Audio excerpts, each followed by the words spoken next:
Alrighty, guys, welcome to another episode of Creatives on Business. My name is Henry Marsh, and it is my job to chat to amazing creative human beings who have made a career and business out of the things that make their minds tick. With me today in this Zoom conversation, all the way from the UK, is an architecture and interior photographer. Started his photography journey with an iPhone in 2008, turned it into his career at the age of 35.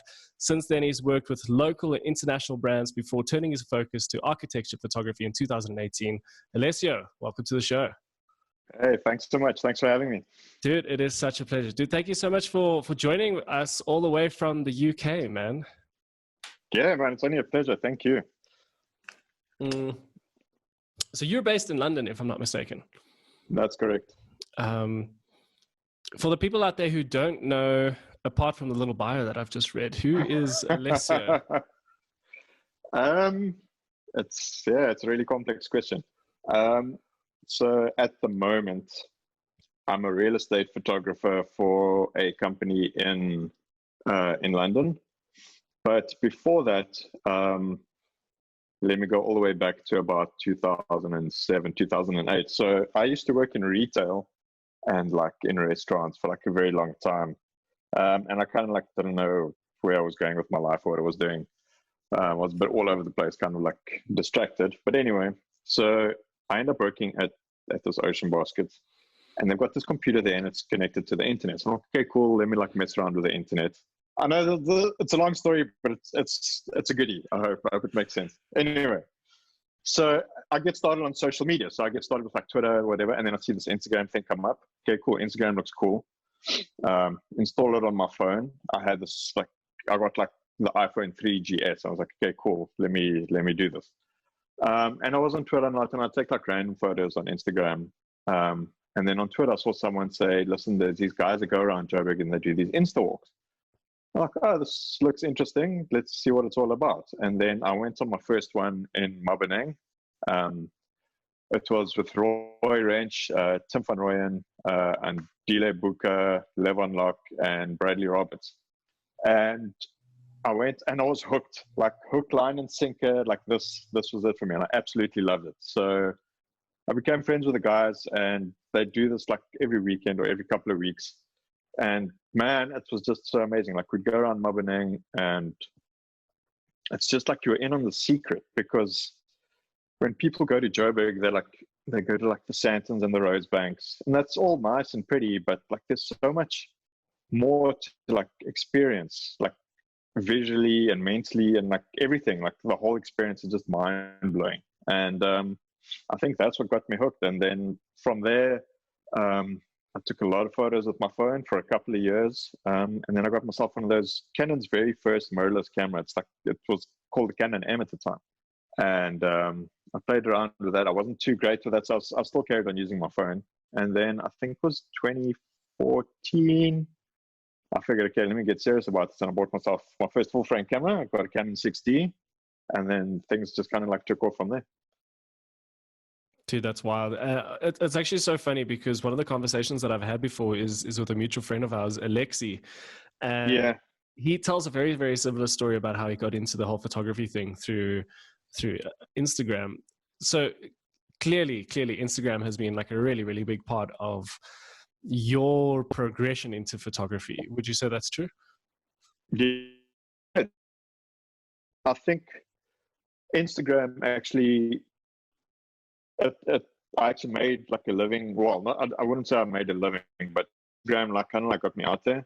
And that's how I started getting like photography jobs, like just using my iPhone, which I thought was cool. And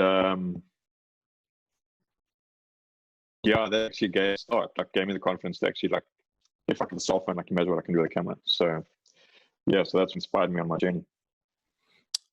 So one of the things that, you know, if you're a photographer at any point of the stage of taking photographs and becoming a professional photographer, there's inevitably this move towards full frame. And you mentioned earlier that you went from the Canon M to a 6D. Was that like a big game changer for you?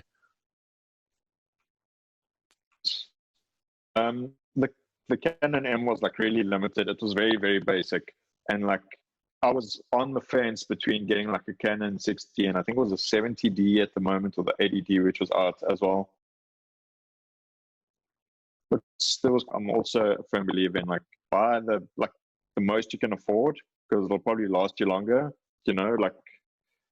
So that's what I did. I was like on the fence for a long time, and I consulted like so many of my friends, and I'm like, just go full frame. And I'm actually glad I did. Cool. So you've already mentioned that you got into the whole photography thing through Instagram. At that point, when you was taking photographs and posting to Instagram, were you working as a full-time photographer at that time, or were you doing something else to pay the bills? No, I was. So when I was doing that, I think I was doing like social media and like building websites and stuff.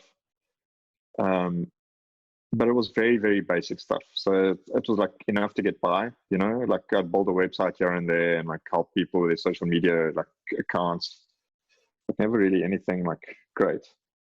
So like I studied graphic design in college, and like I've got a creative side to me, and like I think when it's in you, like you'll never feel fulfilled unless you're like creating something. It doesn't have to be like as a career, but even as a hobby. And like I didn't really have many hobbies at that stage, so like I didn't have any fulfillment, and like doing that stuff didn't really fulfill me at all.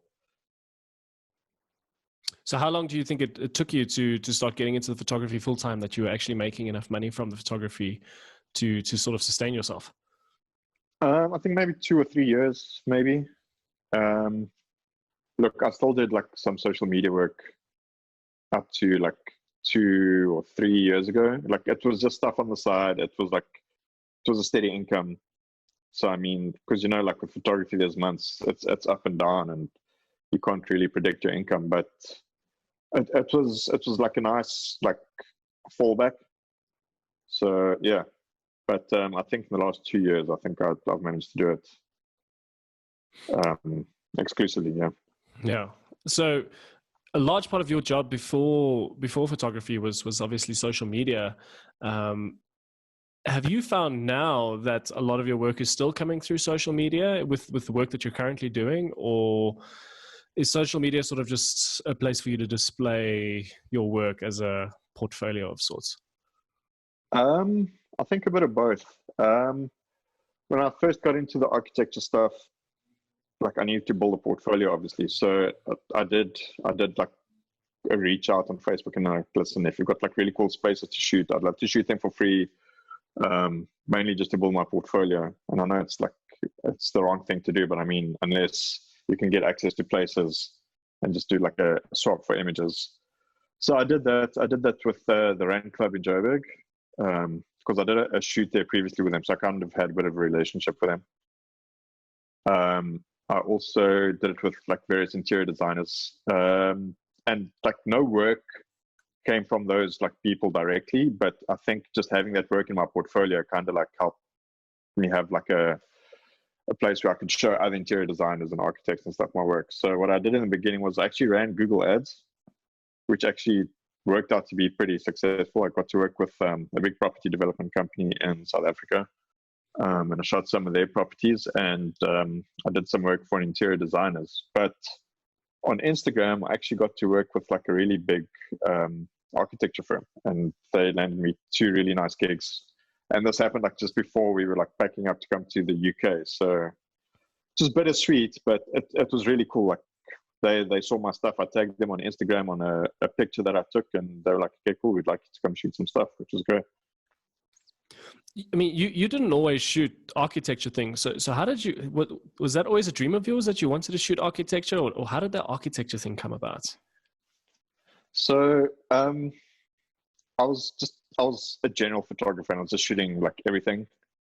And but as you know, like obviously you started with like the street and urban stuff, and like a constant theme in my urban stuff was like architecture in some shape, way, or form. It would be like shooting really cool buildings, or shooting from buildings, like rooftops, and shooting out into the city. And there was always an element of architecture in my work. So I didn't really pay it any mind. But then I'd shoot like a lot of general stuff. And I felt like, I needed to move into a niche and also to be able to specialize in something. So I gave it some thought and I thought, yeah, let me do this fashion thing maybe. And then I was like, you know what, let's just think about this, because I'm an introvert and I'm really bad at like directing people, because I've second shot a couple of weddings as well. And I was like, no, I'm really bad at this. Like I tend to stick in the background and just like shoot like a documentary style. And then I thought like architecture would be great, because like I don't have to really speak to buildings. It's like I can go out there, be on my own, do my thing. And then when I thought back, I was like, like there is like, I have that love of architecture from what I used to do with like my street photography and the Instagram stuff. So I thought, let me just get that polished up and take it from there. So when you started getting into the architecture thing and the interior work, did you find, was there a lot of work in South Africa for that kind of thing? I mean, obviously in the UK, that's not all that you're doing right now, but was there a lot of that kind of work in South Africa? I think there is. I think you just need to know where to look. And I think it's also like with everything. It's like it's all about relationships and getting to know people. But yeah, what I did is I just put my work out there, like on Instagram. I'd tag the architects of like the buildings I'd shoot and stuff. So I mean, like I got noticed, and it's working to an extent for me here as well. So I'd shoot like a random building, which I think is like really cool.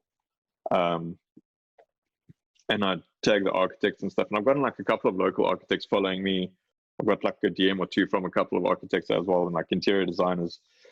So like I'm getting noticed, but obviously you've got to play the long game. Nothing's going to happen like overnight. So that's why I got a job in the beginning when I got here. So it just helped me like start like the first year or two, whatever it takes to like make those contacts and meet those people and network and just like get my name out there. And then when I feel like I'm at that point where I can actually make a living from it, then I can make the jump. But thank goodness I actually did get a job, because the government's paying me to be at home while this Corona thing's happening. So it actually worked out in the end. Yeah. But I mean, your job at the moment is still related to photographing buildings and the inside of buildings. Look, real estate photography is another beast. It's like, so with architecture photography, it's about like creating a mood and a feeling of a space or a building. With real estate, not so much. So agents just want their properties to look as light and bright as possible and as big as possible. So like within the real estate photography kind of like community, like if you're shooting at 16 moles, that's like pretty wide, and it's like as wide as you should go. I'm shooting with a 12 mil lens at the moment to make it look like super big. So I wouldn't say there's an artistic element to it or creative element to it. I think it's more like just the run and gun. Like I shoot like 3 or 4 properties a day max, and then edit those as quickly as I can same day and have them like to put them up on like websites and stuff so that people can start renting. And the thing is, I'm shooting like rental websites at the moment as rental properties. So it's tenants, and they don't really care about the appearance of the property. And a lot of tenants in London are very transient. So they'll have a lease for 6 months. They don't really care about their furniture too much. They don't clean up after themselves.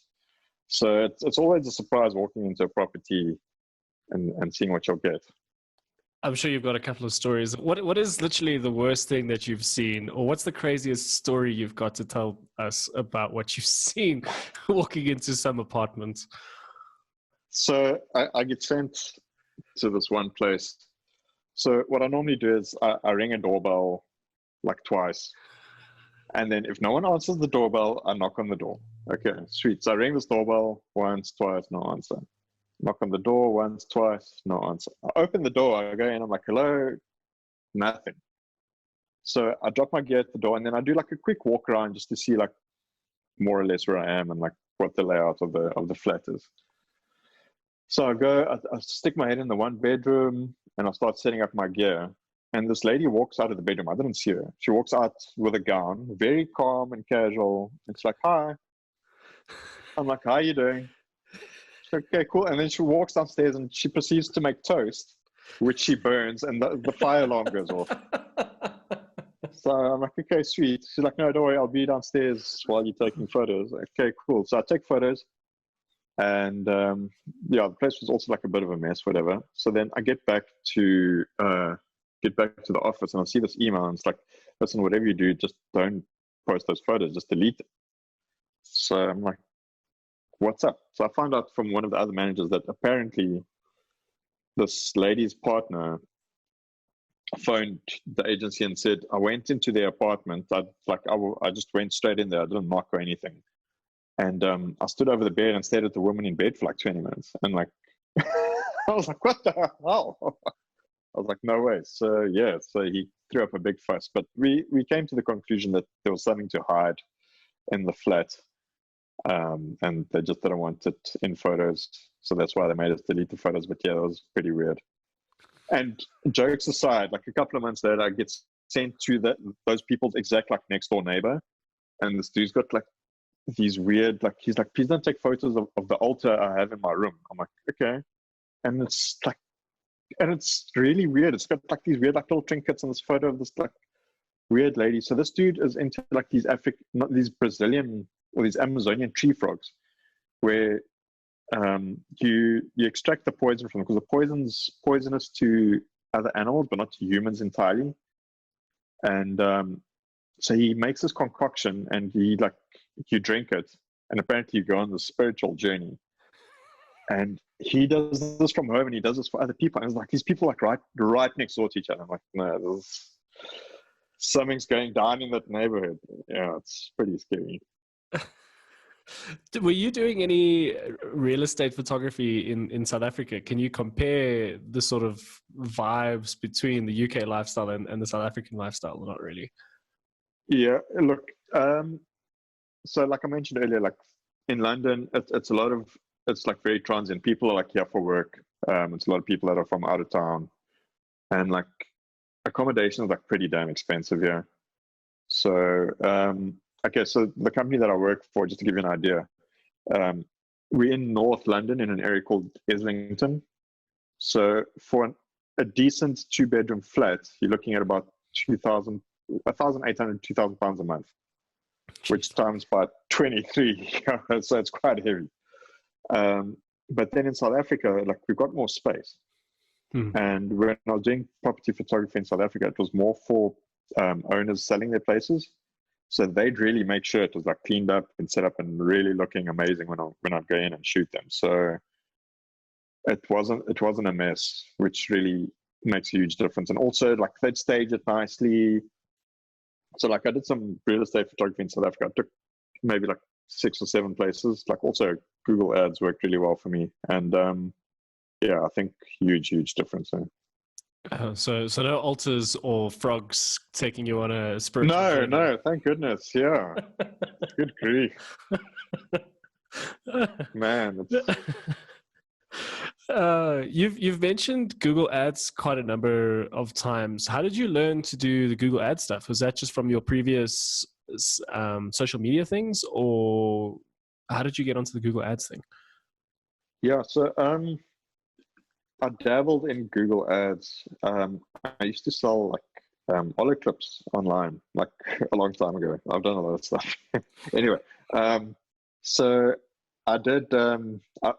I ran Google Ads so that to help me sell the stuff. So they were very basic. I've got like a very rudimentary knowledge. I wouldn't call it expert by any stretch of the imagination.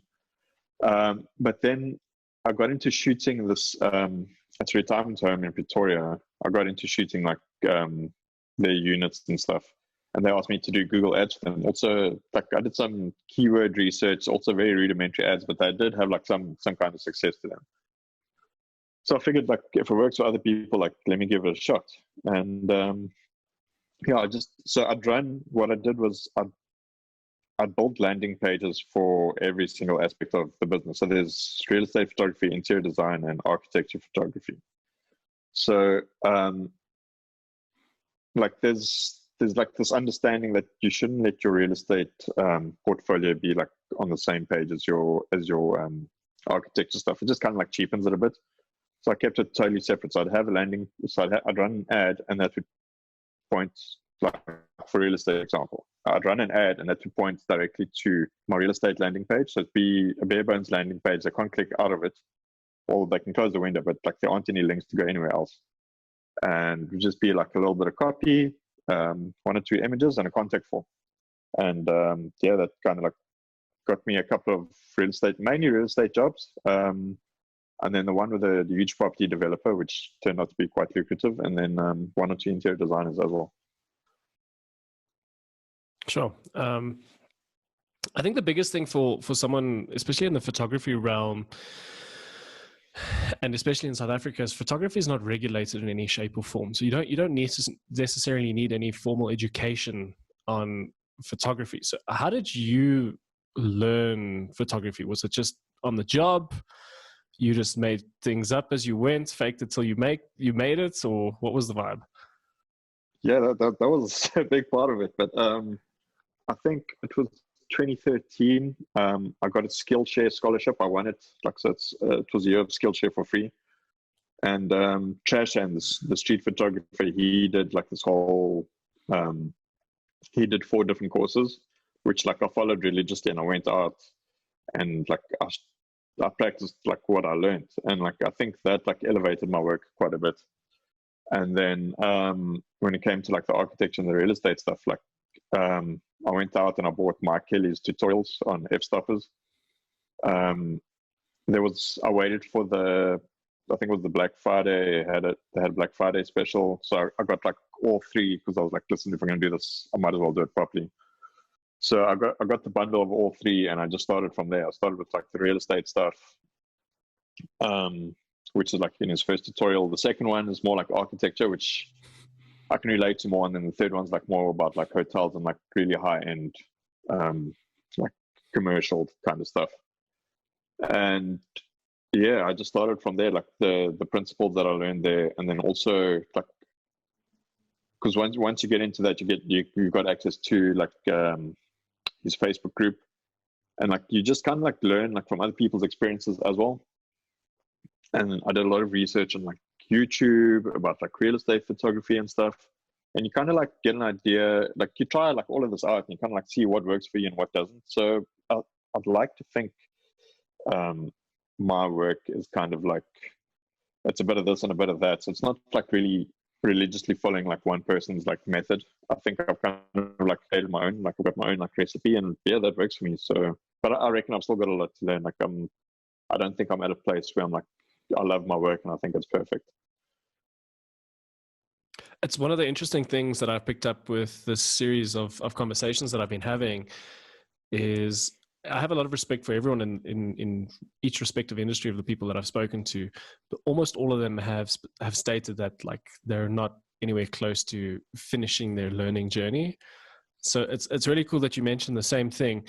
And you mentioned at the beginning of the conversation actually that when you started out with the real estate and the architecture photography, you reached out to friends and people on Facebook saying, "Hey, can I just come and photograph your house or your building? I'll give you the photographs for free." And you said something. You said it was the wrong thing to do. Why did you say that?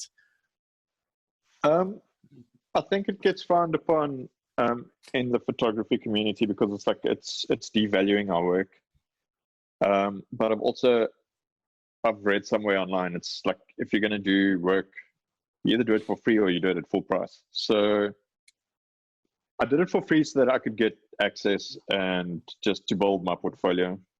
Otherwise, I'd have to pay someone for access to their properties or buildings or whatever. So I think in the beginning when you're learning, it's a great idea, but like you've got to get to a point where like you build your portfolio to where you think you're happy with it and you can get paid for your work, and then like from there going forward, like just charge. I think the person who, or at least I heard it from Chase Jarvis, he said, yeah, you either do something full price or completely free. There's no such thing as discounting. Yeah, exactly. And he sort of brings a charity aspect into it, but like, I mean, look, I think there's a lot of other people's work is a little bit more fine art related, in which case, if you're creating imagery that you can give away, that's a different kind of thing. It's interesting to me, though. You mentioned earlier as well that you have a degree in graphic design. Is that right? It would have been if I completed my studies, right? Yeah, I ended up dropping out my last year. Photography was actually one of my subjects.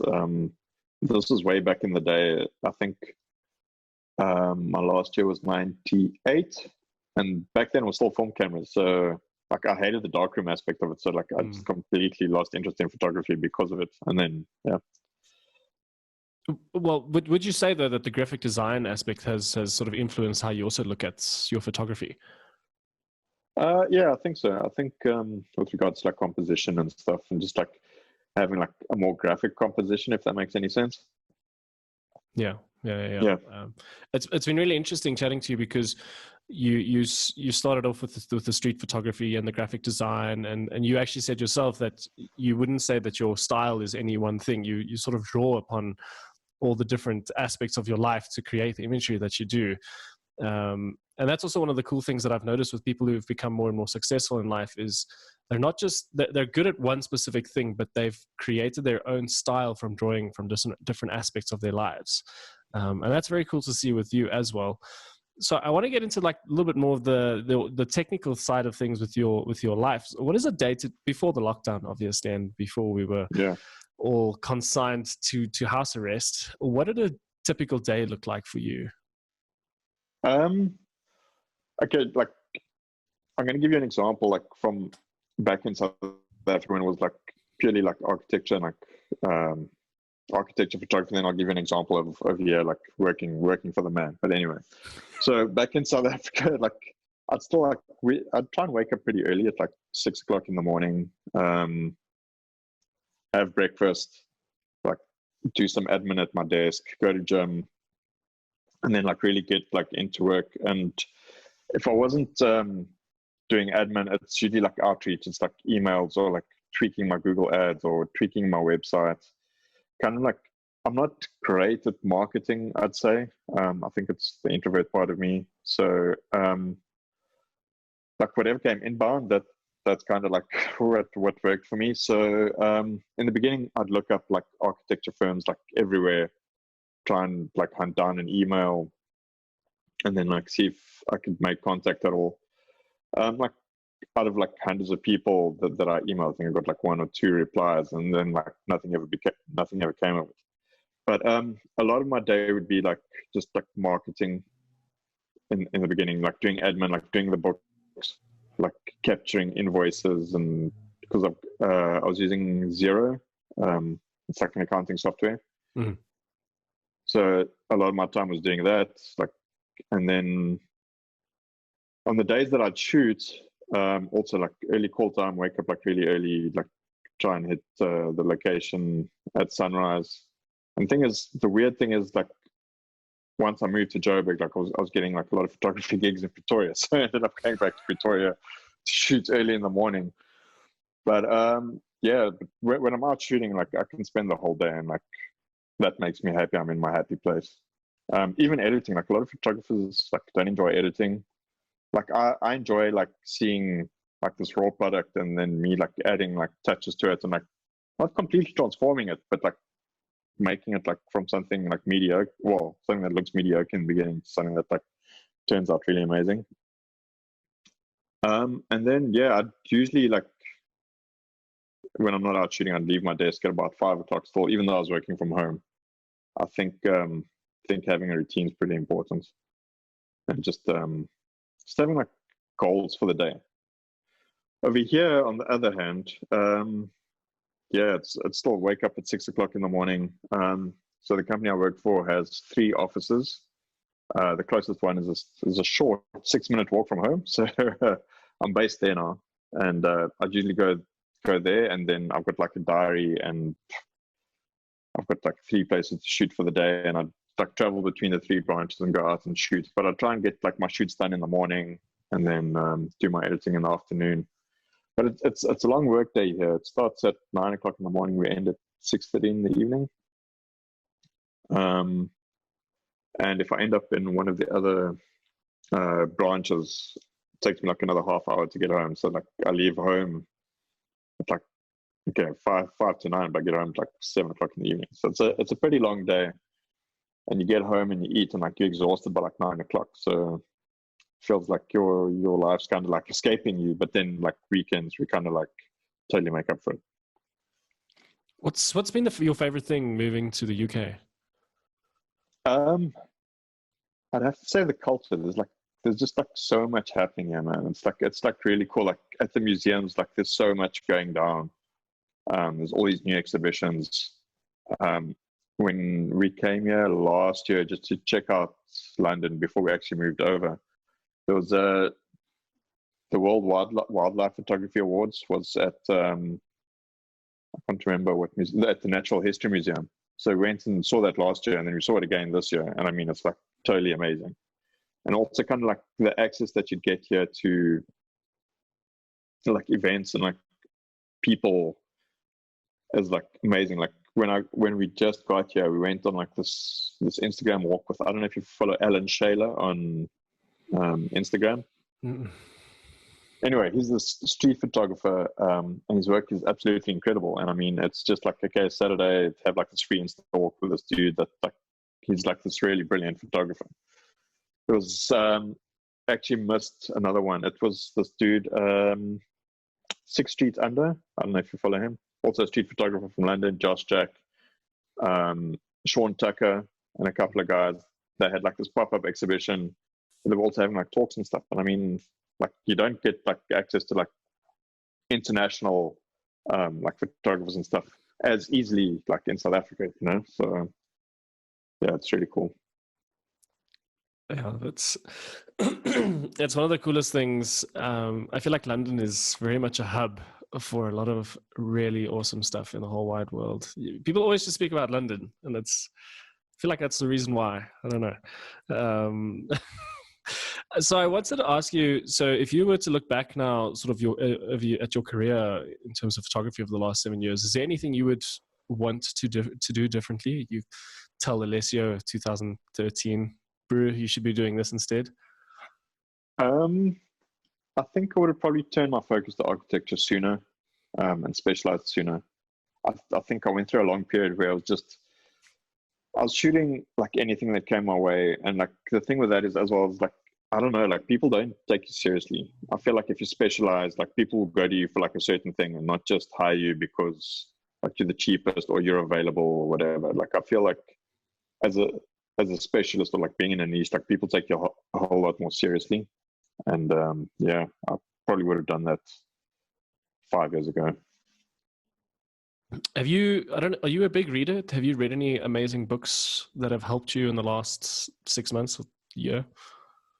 I read a lot of fiction. Some non-fiction stuff it's more like about general creativity rather than photography related. Photography related, I'd read like blogs and stuff. Mike Kelly has got this blog. It's called AP Almanac, which is pretty amazing. The resources in there are really, really great. He's got like a template on like how to build a contract and how to charge for your photography and like kind of like all of the challenges that come up for architecture photographers. Because I think it's also like a really niche area and there isn't like a lot of information out there. So he actually brings like a whole bunch of information together on his website, which is pretty cool. And watching tutorials, like, I think that's where I learn the most. What are the fiction and non-fiction books that you've been reading apart from photography?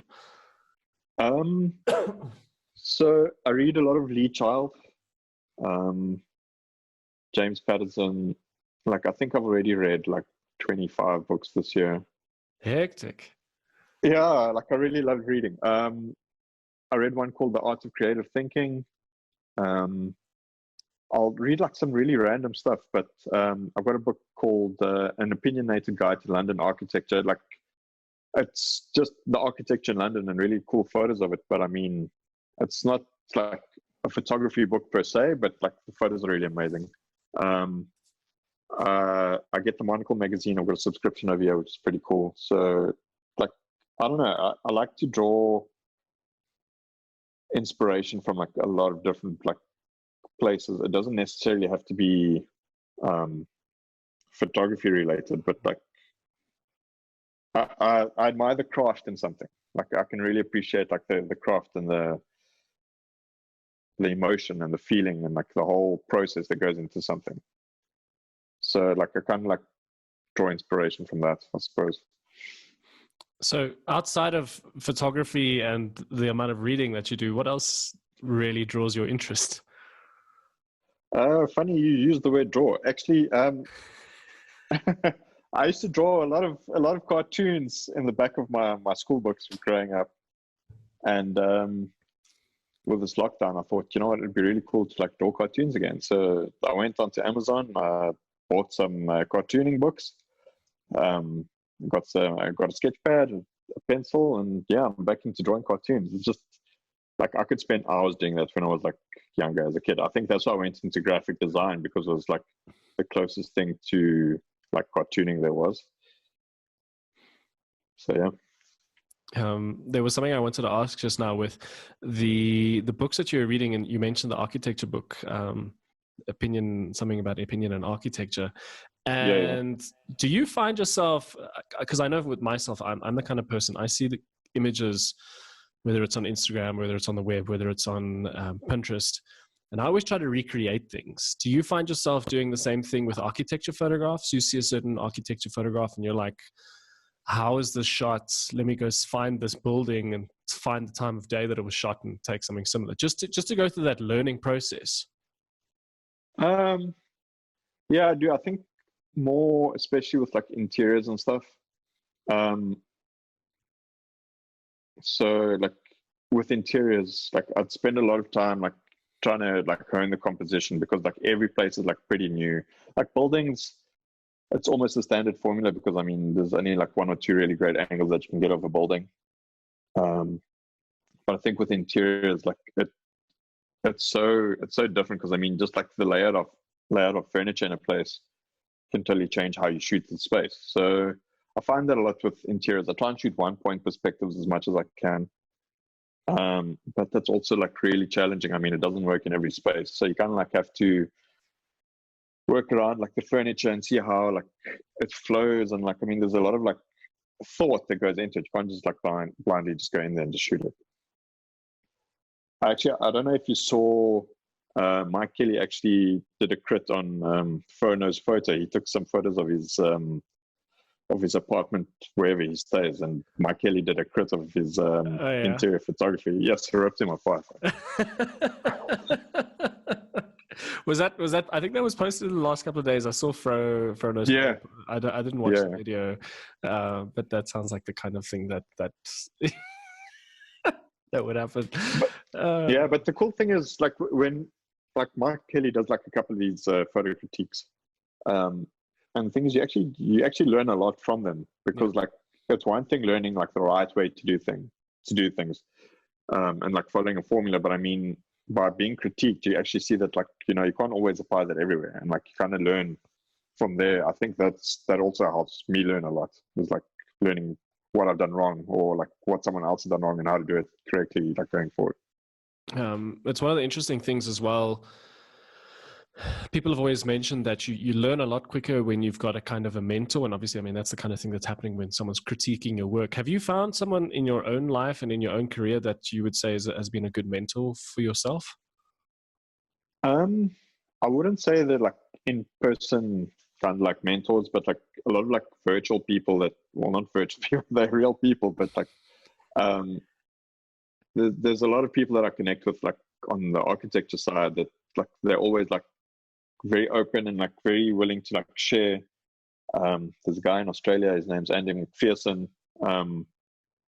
He was working in coffee shops like I think 3 or 4 years ago, and he's doing like so well for himself. He's really killing it. And like he's always been open, and he's been like, if you've ever got questions or about anything, just like let me know. And he's been a really good resource to bounce off. And he also like he's got a podcast with this other photographer called Barry McKenzie. It's called the BAM podcast, and they talk about architecture and interiors, and also talk a lot about they have like guests on, and they have like famous and really good like architecture photographers on there, and like also just getting like a bit of insight into their way of thinking. like also like really helps a lot, because like it's a lot of like behind the scenes, like how they like approach a shoot, or even like how they approach clients, how they got like a foothold into the architecture industry is actually really, really interesting. It's like it gives you a completely different perspective. Mm. If you were to look at the last little, say 2-3 years of your career, what's been your favorite failure, or what's been something that's taken place that you thought was a really big problem at the time, but actually turned out to be pretty good for you at the end of it? Damn.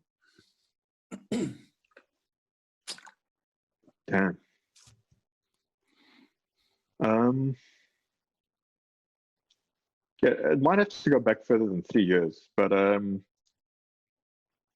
did a shoot for a sneaker company for the Comrades, and so we had to shoot with athletes up here in Joburg, and we had to shoot with athletes down in Cape Town. And they're like, "Yeah, we're going all in on this, like, you know, lights and everything." And yeah, me like an idiot, I go with like these little speed lights, but anyway. And so we do these shoots, and like there's a representative of the company with me, and we're doing these shoots, and then like they're overseeing it. And I send them all the images and stuff, and I don't hear from them for like a long time. So they're like, "Listen, like they have this call with me, and like we took a look at these photos, and some of them come out blurry, and like I wasn't the right person for the job, and I thought like, let me just give it a go. What have I got to lose?" But anyway, so I actually fronted the costs for all of that myself. And so look, we had the conversation, like the photos weren't going to work, and I wasn't comfortable to do a reshoot. And they said they'd cover my costs, like the hard costs. Obviously, they weren't going to pay for the shoot, but they did pay me a little bit of money. But I think the big lesson that came out for me there was like, even though like I'm a photographer, doesn't mean I can shoot everything. I think I should rather stick to what I'm good at. And I really believe that. I think a lot of the times when work comes my way and people are like, "Can you shoot X, Y, and Z?" I'm like, "No, I can't, but I know someone who can," and I'll refer them to a friend, because I'd rather like save face and not like do a really bad job, or like do an okay job. I'd rather have someone do a really great job, and because the client comes away happy, like, so, like making like a couple of grand out of something, I don't know, it just doesn't add up for me. It's really cool that you say that, and this sort of also kind of ties in a little bit with what you were saying about mentors and finding people who have been really open with giving you information and that kind of thing. And it's cool with what you were saying and what you're saying now, because you're one of those kinds of people who is also really free with the information and tips and advice that you give. Because I remember shooting a building a little while ago myself for a big ad campaign, and you were the first person I came to, and I was like, "Hey man, I need some advice. I don't really know exactly what I'm doing with this." And so yeah, I mean, that was invaluable information from your side as well.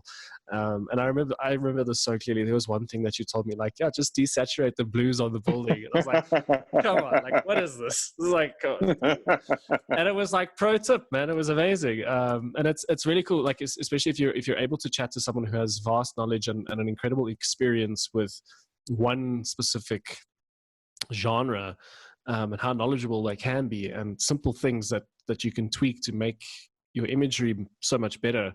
I mean, that's invaluable. It's really, really, really invaluable. So I want to ask you, we're obviously chatting to each other, separated by a few thousand kilometers.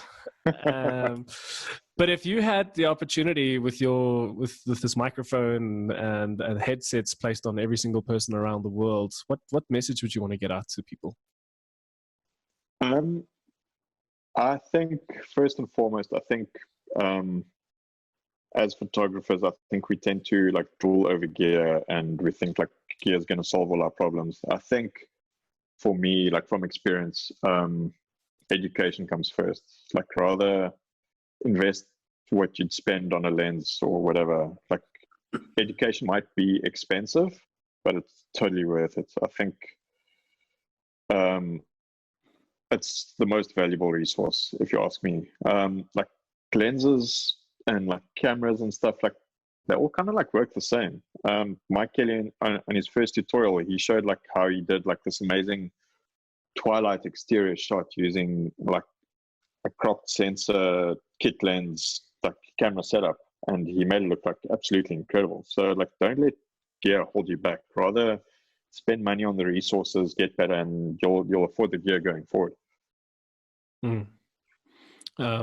Speaking of going forwards, you mentioned earlier as part of the conversation as well that you sort of set goals for yourself and goals for the day. What is Alessio's goal for the next 12 months? I mean, obviously, I think the current situation with the pandemic that is so rife all across the world has put a bit of a spoke into a lot of people's cogs into spokes. But ultimately, what do you see yourself doing next year, 2 years, 5 years from now? I think in the short term, as soon as things get back to normal, I'd like to negotiate like maybe working fewer days at the estate agency and like kind of like getting my name out there, but more with like local architects and stuff. There are actually so many architects in London, it's pretty ridiculous. So if I walk maybe in like a 500-meter radius around where we live, I'd probably like, there's about 10 or 12 architects. So I'd really like to get out there, maybe target a couple that I really, really want to work with, and then just take it from there. I think I can definitely do it. I think it takes work, and having a job isn't like that easy. I can't go to meetings. I can't pick up phone calls. I can't do marketing. So I'd really like maybe 1 or 2 days in the week just to be able to go out and like get my name out there. But eventually I'd like to transition over to like full-time architecture photography. I'd love to go shoot. Well, being based in London, I'd love to shoot like all over the UK. I'd love to go shoot in Europe. I think Norway is definitely my big goal. The architecture there is absolutely incredible. It's really, really cool. Have you been to Norway before? I haven't. Apparently it's like super expensive. Apparently it's like a third more expensive than London, and London is damn expensive. Whoa.